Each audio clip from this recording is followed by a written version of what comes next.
meditaciones de hoy,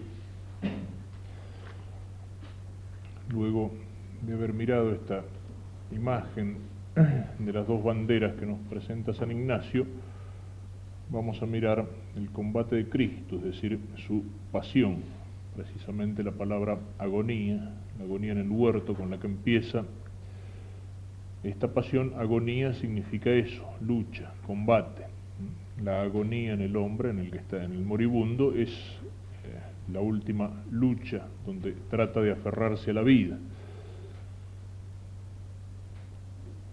Lo que tenemos que pedirle al Señor, ayer decíamos, mirar a Cristo para imitar a Cristo, que es la manera de seguirlo, y pedir, dice San Ignacio, conocimiento interno del Señor para que más lo ame y lo siga.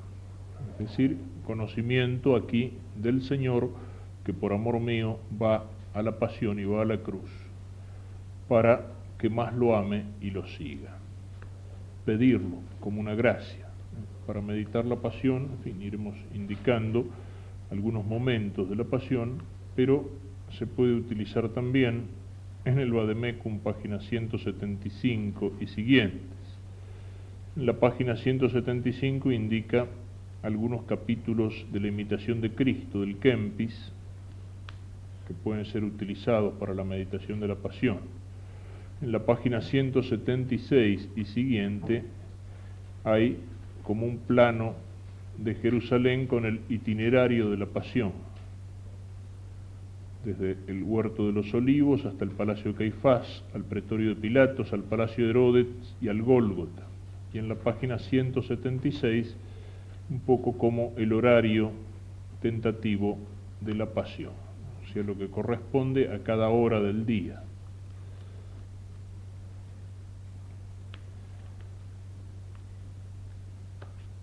También los improperios en la página 195 que cantamos ayer en la adoración de la cruz, y María al pie de la cruz en la página siguiente. La meditación de la pasión se puede hacer también leyendo la pasión en los evangelios, leyéndola despacio, reflexionando, pidiendo ese conocimiento interno del Señor, recordando que aquel que padece no es solo un hombre, sino que es el Verbo de Dios hecho hombre. La meditación de la pasión se puede hacer rezando lentamente los misterios dolorosos del rosario y reflexionando sobre el tema de cada uno de los misterios, contemplando. Y la meditación de la pasión se puede hacer, como decíamos ayer, simplemente contemplando la cruz, es decir, mirando al Señor crucificado y leyendo en la cruz como en un libro, lo que indicábamos ayer en la misa. Nosotros vamos a ir indicando algunas de las escenas de la pasión y reflexionando un poco sobre ellas. En primer lugar, decíamos, el comienzo de la pasión es la agonía en el huerto de los olivos.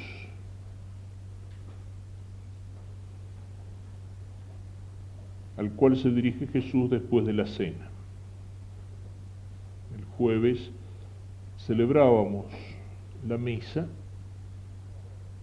que se relaciona con esa y revive esa primera misa del Señor, es decir, la primera consagración de su cuerpo y de su sangre en la última cena. Jesús, decíamos ahí, instituye la Eucaristía. Sabe que va a volver al Padre, pero quiere quedarse con nosotros, y entonces instituye la Eucaristía. Y para que la Eucaristía se haga presente, instituye junto con ella el sacerdocio, dándole a los apóstoles el poder de consagrar la Eucaristía. Tiene todo el sermón de la cena, y luego sale con los apóstoles.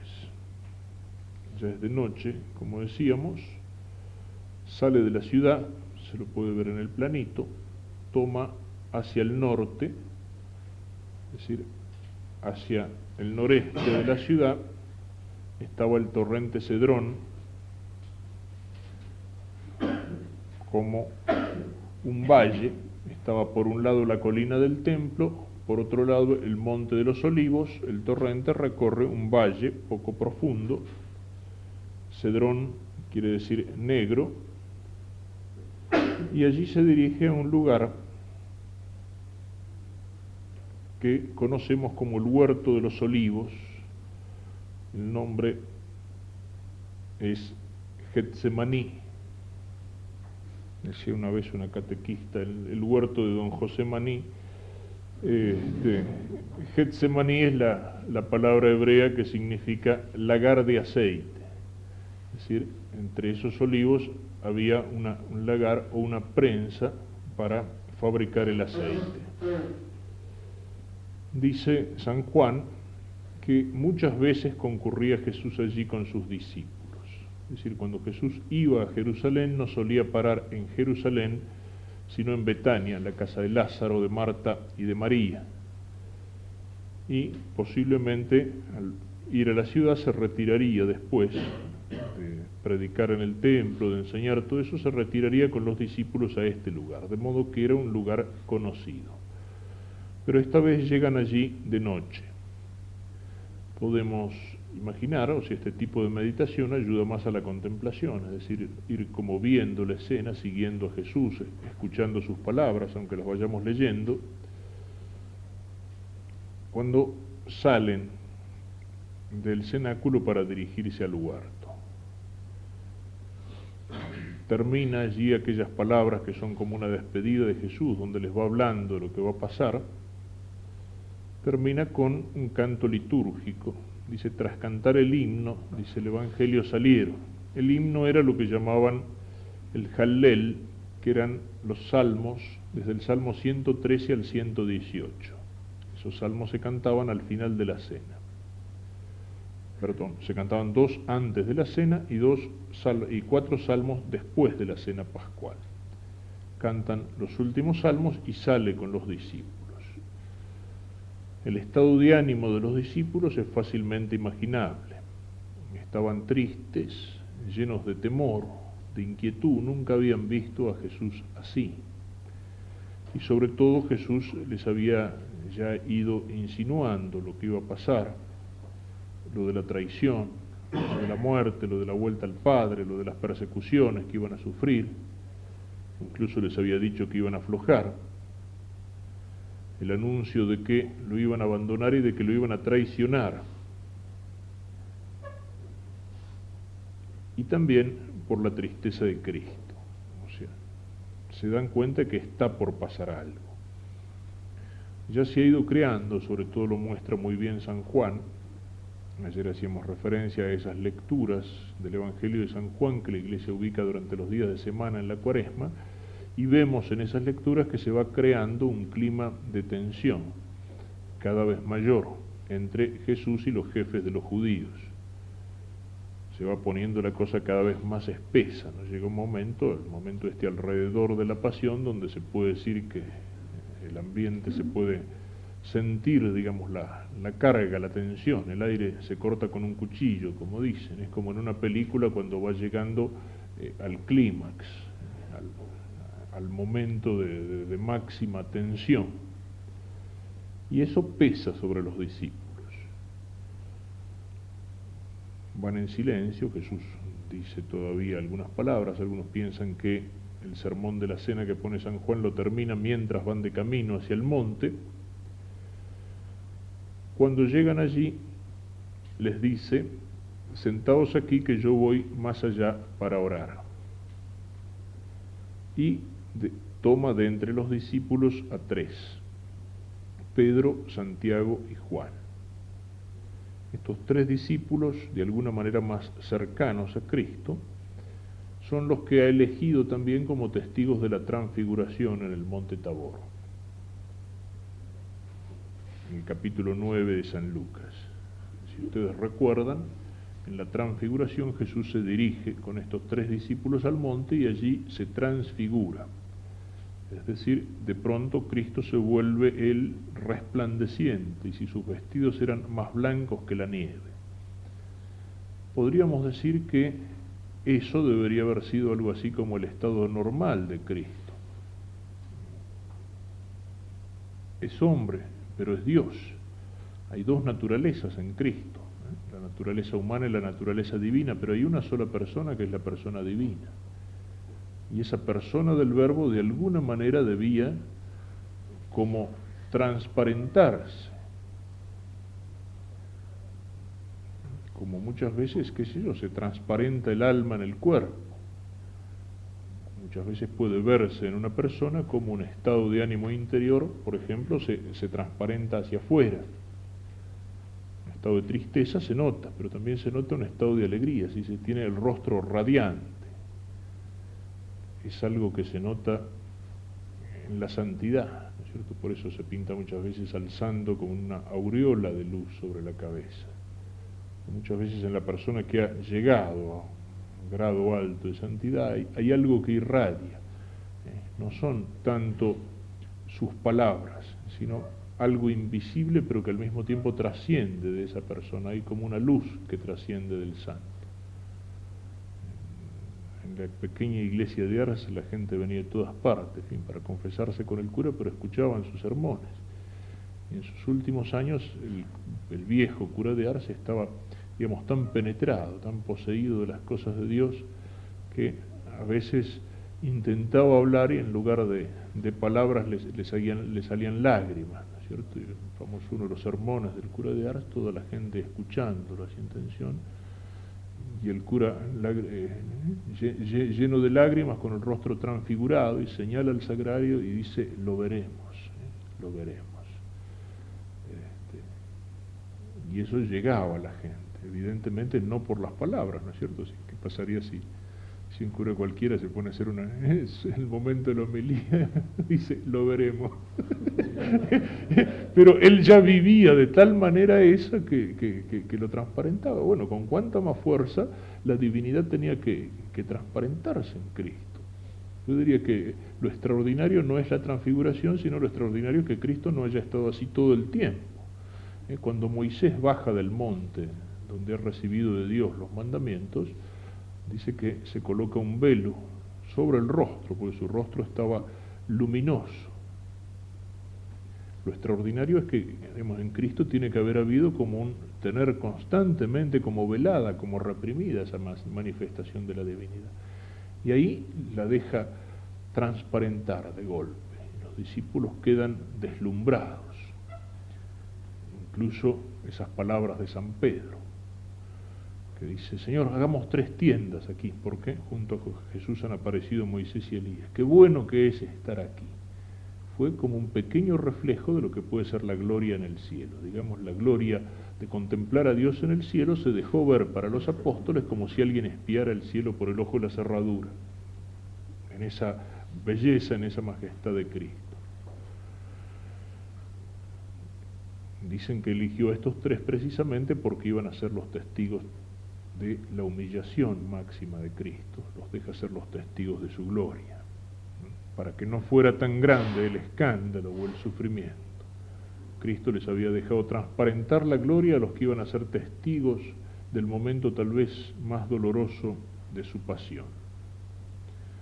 Pero incluso cuando se mostraba la gloria de Cristo, se transparenta la gloria de Cristo, Cristo aparece con Moisés y Elías a sus lados, es decir, la ley y los profetas del Antiguo Testamento. Y, dice San Lucas, hablaban de lo que iba a pasar en Jerusalén. Es decir, cuando muestra la gloria, sin embargo, ya está presente de alguna manera la cruz. Es curioso eso, pero lo notamos a lo largo de todos los evangelios, si lo sabemos leer.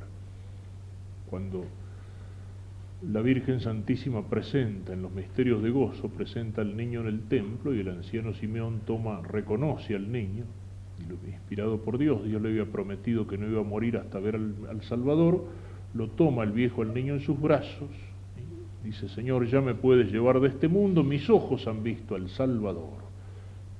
Una profecía de gozo, de alegría. Y sin embargo, a partir de ahí le dice a la Virgen: este niño será signo de contradicción, puesto para salvación y para caída, y a ti una espada te atravesará el corazón. Es decir, en el momento en que la Virgen está viviendo el momento de gozo que sigue a la Navidad, el dolor de alguna manera se hace presente. Podríamos decir que al revés, cuando la Virgen está junto a la cruz, con un peso de inmenso dolor, pero está de pie junto a la cruz.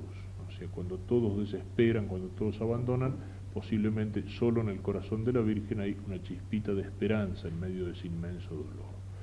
Es una imagen de lo que es la vida cristiana, ¿no es cierto? Muchas veces hemos hablado de la cruz en estos días, de que para seguir a Cristo hay que cargar la cruz, de que la vida cristiana se presenta como una lucha ardua, como un combate interior y exterior, pero la vida cristiana no es solamente cruz.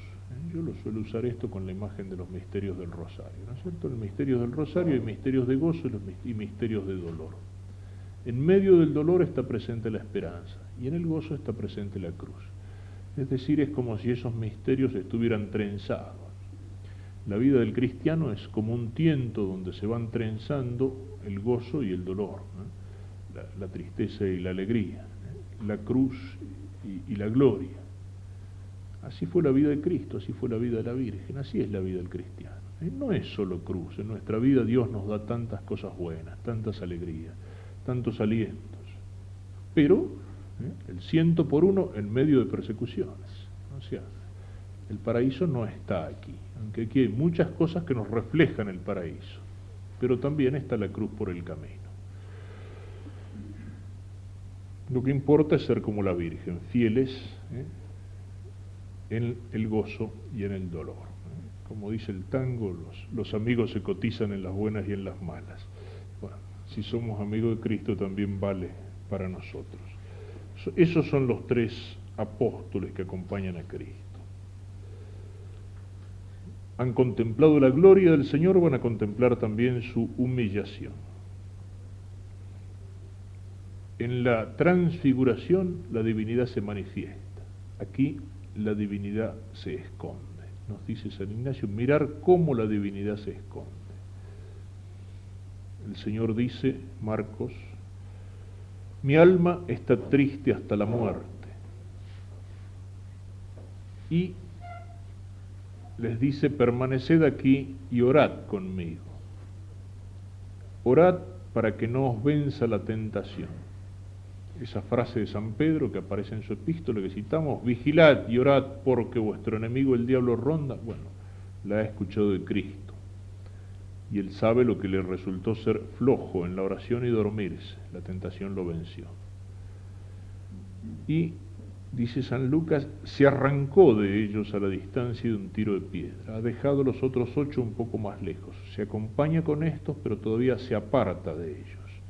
Y ese apartarse está expresado de esta manera, se arrancó de ellos, es decir, no como quien se separa, sino como quien violentamente se separa, es decir, como quien se arranca de ellos.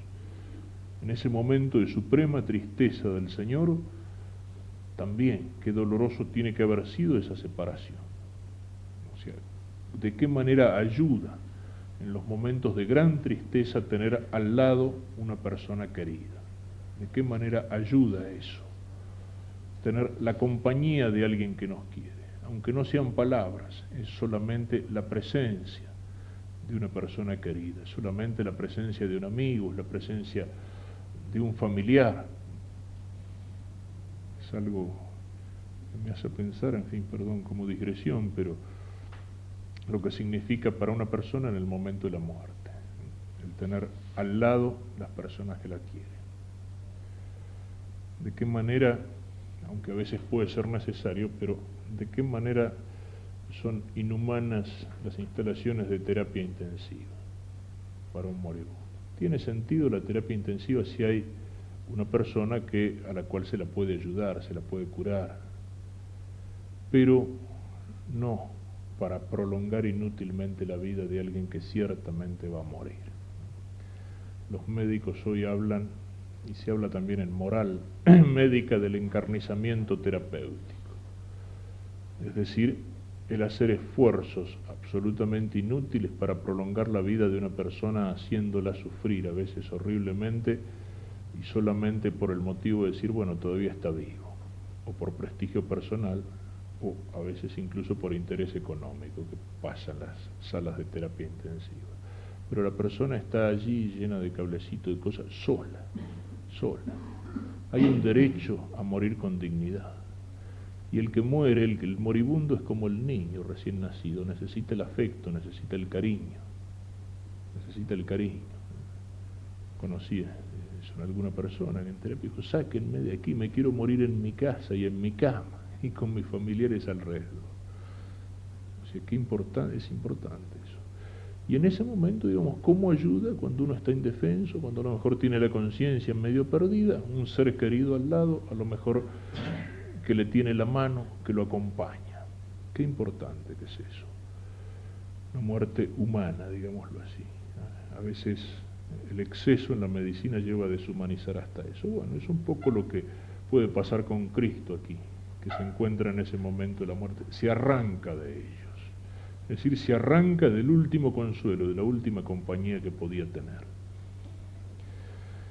A veces en la pasión, cuando miramos la cruz, miramos los sufrimientos físicos de Cristo, los azotes, las heridas, la lanza, la corona.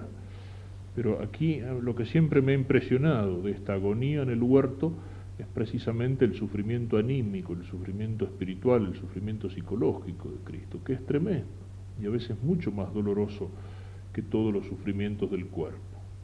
O sea, eso impresiona fuertemente, esa enorme tristeza que pesa sobre él. Y entonces, apartándose de ellos, empieza la oración de Cristo. La describen los evangelistas diciendo postrado sobre su rostro, es decir, de rodillas con el rostro en tierra. Oró diciendo, Abba, Padre, todo te es posible, aleja de mí este cáliz, pero no se haga lo que yo quiero, sino lo que tú. Abba. Es una expresión, una palabra hebrea que solo Cristo se atrevía a dirigir al Padre. Los judíos tenían idea de Dios como Padre, pero como Padre, digamos, allá, como Padre distante al cual se le habla con mucho respeto y se lo trata de usted. Entonces ellos usaban alguna raíz emparentado con esto, en vez de Abba, Abi, Padre nuestro, Padre mío, Abuná.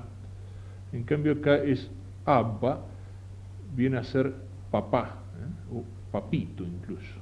Era la palabra que un niño pequeño podía usar para dirigirse a su padre. Cuando Jesús usa esa palabra, la ha usado en otras ocasiones, antes de la agonía del huerto, los judíos se escandalizan. Nadie podía hablar a Dios así. Y es uno de los signos que Cristo da de su divinidad.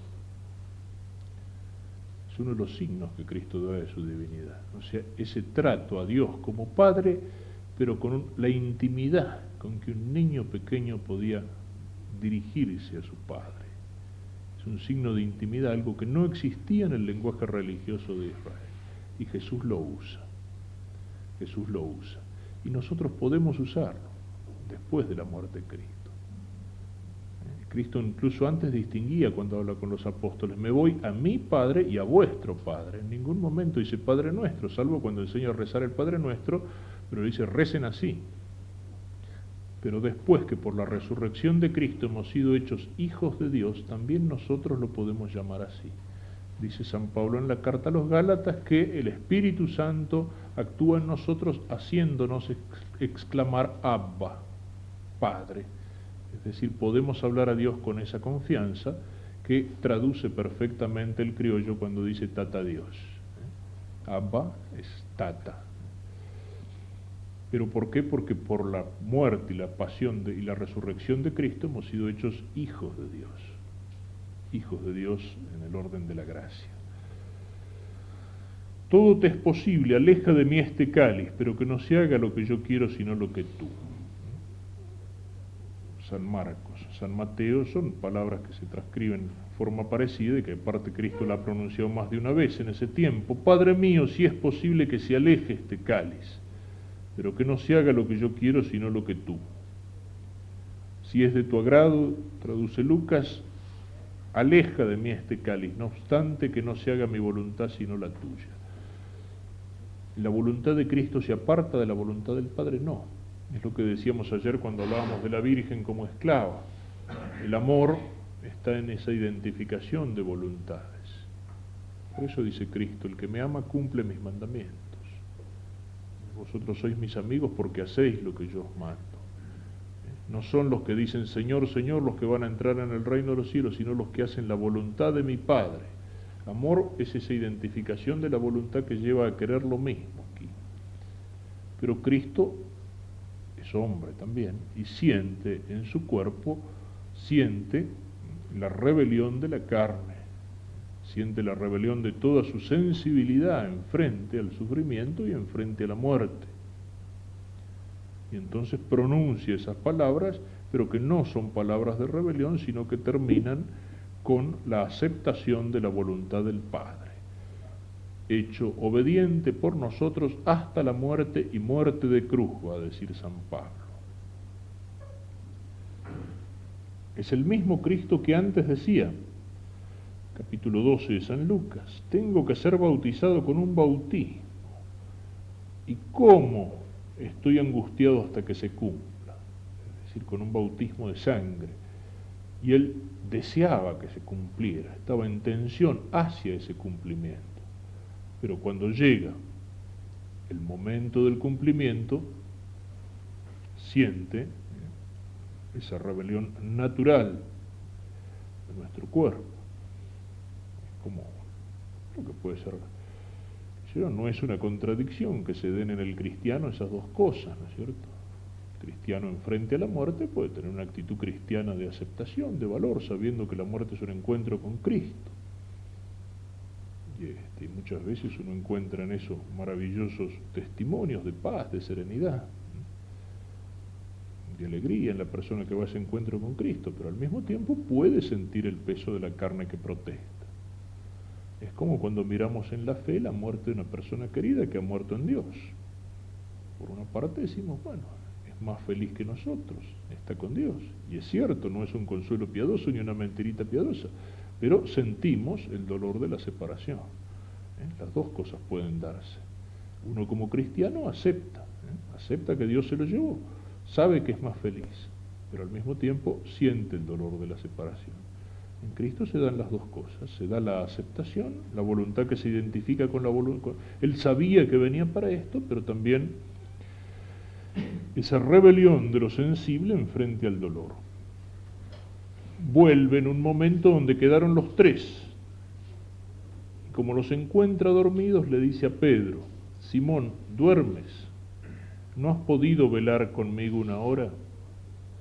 Pedro que decía, aunque todos te abandonen, yo no te abandonaré. Sin embargo, no has podido velar conmigo una hora. Ibas a dar mi vida por mí y no sos capaz de velar una hora. ¿Cuántas veces nos podría decir el Señor algo parecido a nosotros? Y vuelve a repetir, velad y orad para no caer en la tentación. El espíritu está pronto, pero la carne es débil. Vuelve a orar por segunda vez diciendo las mismas palabras. Padre mío, si no puede pasar este cáliz sin que yo lo beba, que se haga tu voluntad. Repite una y otra vez esta frase. Es su oración. Oración de desolación. Oración de pobre, como decíamos el otro día, de que se puede dar en los momentos así de desolación, de sufrimiento. Señor, acá estoy, que se haga tu voluntad. Otra vez vuelve a los discípulos y los encuentra dormidos de nuevo. Dice, pues tenían los ojos muy cargados y como no supieron qué responderle, se fue a orar por tercera vez. Llega por tercera vez y les dice, dormid y descansad, basta. Ya ha llegado la hora en que el Hijo del Hombre va a ser entregado en manos de los pecadores. Levantaos, vamos, ya se acerca el que me va a entregar. El Señor que se levanta y en ese momento se empiezan a escuchar los ruidos, a ver las antorchas. Él ya sabía lo que iba a pasar, sabía que venían a buscarlo y sabían que el traidor venía con ellos. Hay un detalle que nos muestra la intensidad de este sufrimiento, y es el sudor de sangre. No lo ponen todos los evangelistas, solamente Lucas. Son esos detalles profesionales. Los otros ponen el sufrimiento, incluso los testigos presenciales,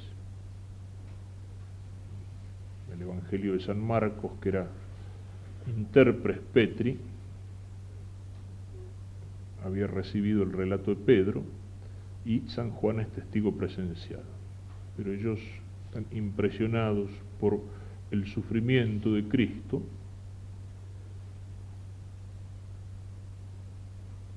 simplemente relatan la oración y relatan su propia debilidad al dormirse.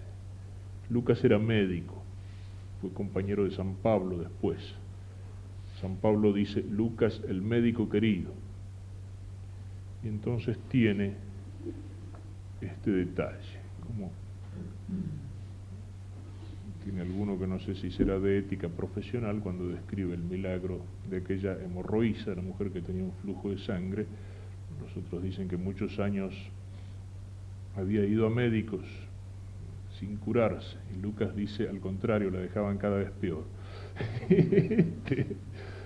y aquí él recuerda este detalle. Él no es testigo presencial, pero ha tenido contacto inmediato con los apóstoles, y alguno de los tres lo ha recibido.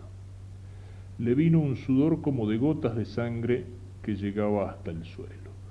Es decir, la tensión interior, el sufrimiento del Señor es tan fuerte que provoca una tensión física en la cual se produce la ruptura de vasos sanguíneos, y entonces suda, pero suda sangre, y no solamente algunas gotas que van como perlando la frente, sino abundantemente, llega hasta el suelo. O sea, significa una situación de extremo sufrimiento. ¿Y qué es lo que sufrió? Lo mejor es mirarlo con las palabras de los evangelistas. Dice, lleno de angustias, dice San Lucas. Y San Mateo transcribe las palabras de Cristo, mi alma está triste hasta la muerte.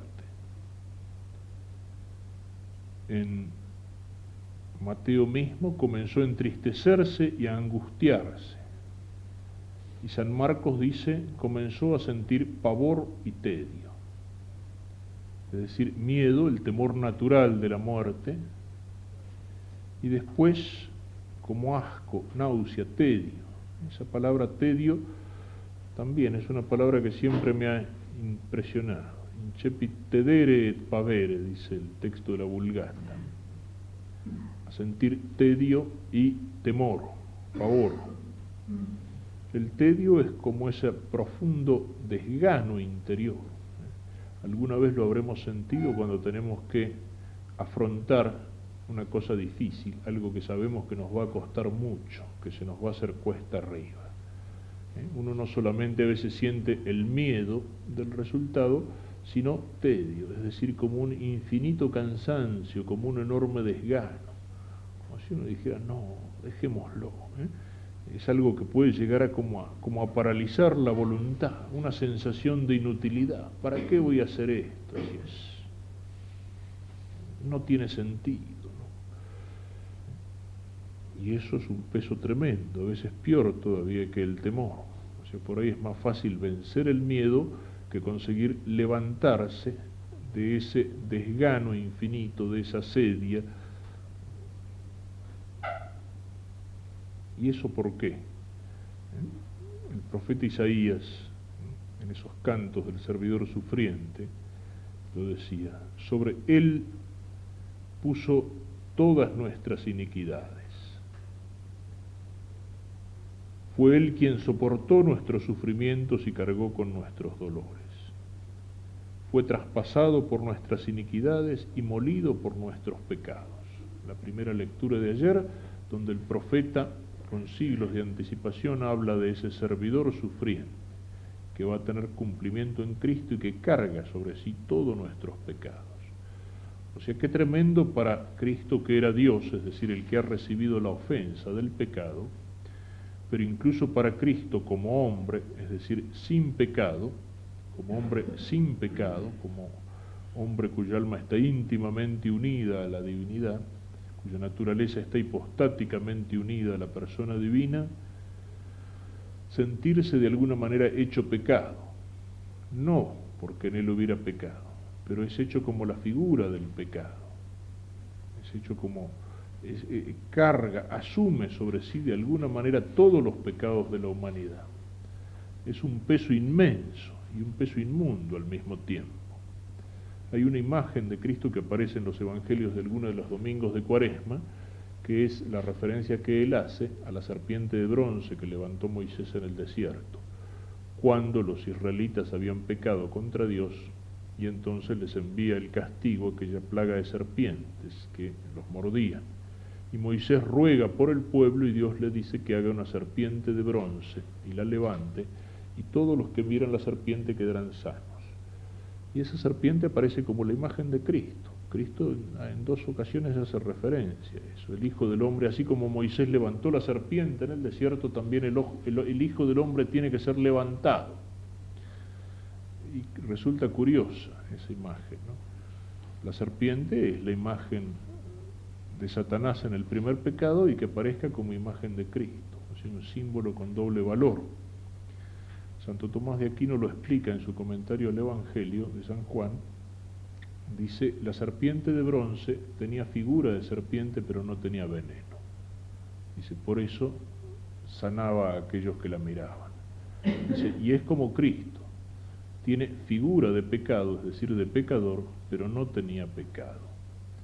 La serpiente de bronce levantada sobre un palo curaba a aquellos que miraban hacia ellos. Cristo, cuando es levantado sobre la cruz, dice, atraeré a todos hacia mí. Es decir, a todos aquellos que miran hacia la cruz, que creen en Cristo, entonces Cristo tiene por su pasión el efecto salvífico. Pero evidentemente el tedio, ese rechazo interior, es precisamente eso, el cargar con todas nuestras iniquidades. Y hay otro elemento.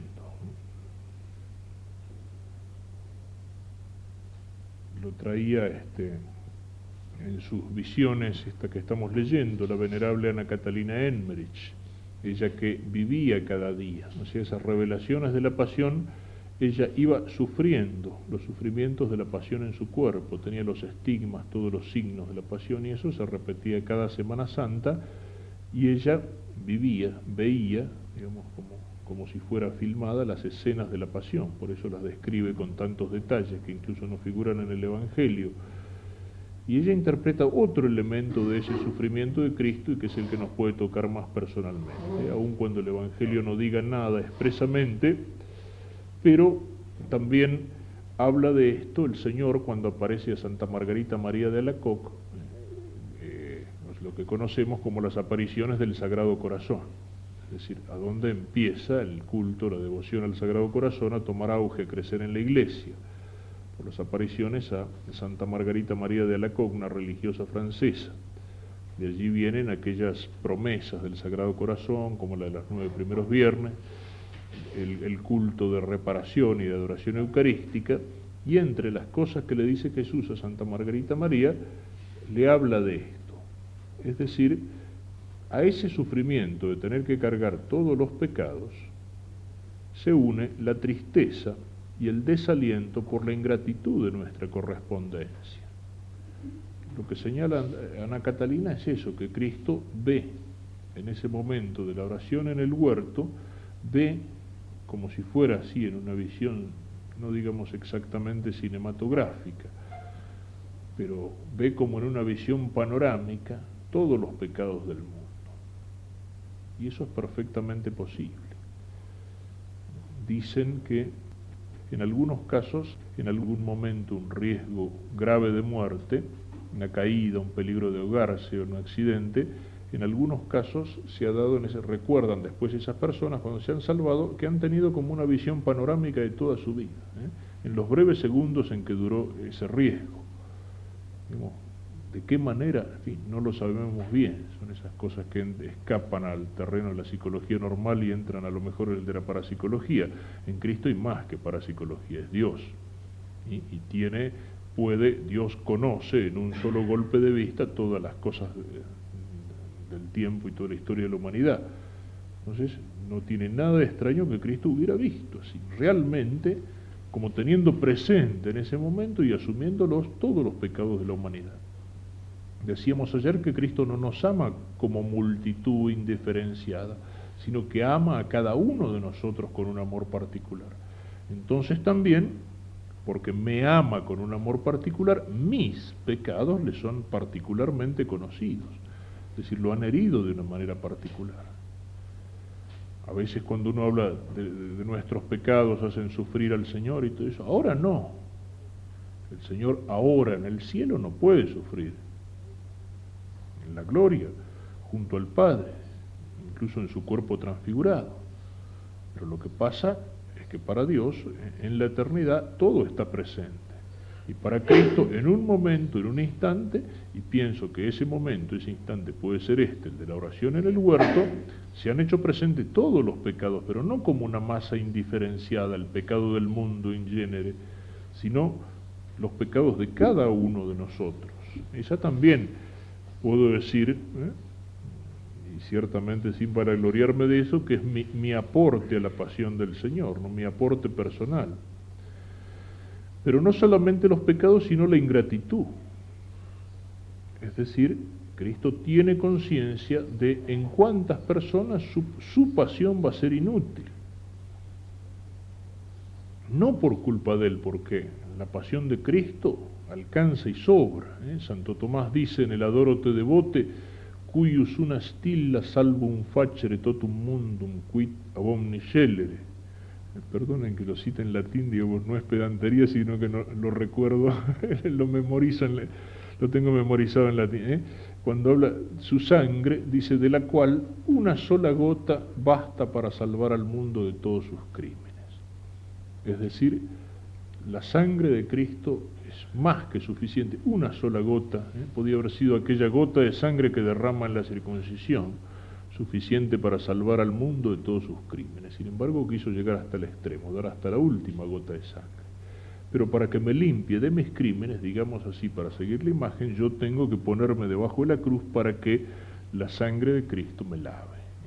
¿Y cuántos son los que hacen inútil ese sacrificio? Es decir, cae la sangre de Cristo, pero uno se puede hacer al costado y decir, no, a mí no, a mí no. También aparecen las palabras del profeta Isaías. En vano trabajé, inútil y vanamente he gastado mi fortaleza. Es decir, en la ingratitud y en el rechazo de tantos hombres. Empezando por esa primera ingratitud, que es la ingratitud y el rechazo de la mayoría de su pueblo. Y siguiendo incluso no solo por la ingratitud de aquellos que van a rechazar la predicación del Evangelio, sino y sobre todo, de alguna manera particular, por la ingratitud de nosotros cristianos. Eso tiene que dolerle particularmente. Mientras más uno ha recibido, más dura es de alguna manera la ofensa al Señor. El pecado del cristiano es un pecado de hijo, es un pecado de aquel que ya ha sido redimido, que ha lavado en el bautismo y en la confesión su alma con la sangre de Cristo crucificado. Es un pecado de hijo, es un pecado que duele más particularmente. Y eso es lo que cae sobre el Señor como un peso inmenso en todo este sufrimiento interior. Pensemos en él para poder conocer a Cristo interiormente, que es, como decíamos, tal vez más doloroso que todo el sufrimiento físico. Y en ese momento, Lucas 22:43, se le apareció un ángel del cielo que lo confortaba. Pensemos entonces sobre esto de la manera que decía antes, o recordando algunas de estas ideas, o simplemente tratando de mirar al Señor como si estuviéramos allí presentes, en su pasión en el huerto, y pedir, lo repito, conocimiento interno del Señor que por mí se ha hecho hombre y por mí va a la pasión para que, conociendo lo que Él ha hecho por mí, mi respuesta sea más generosa.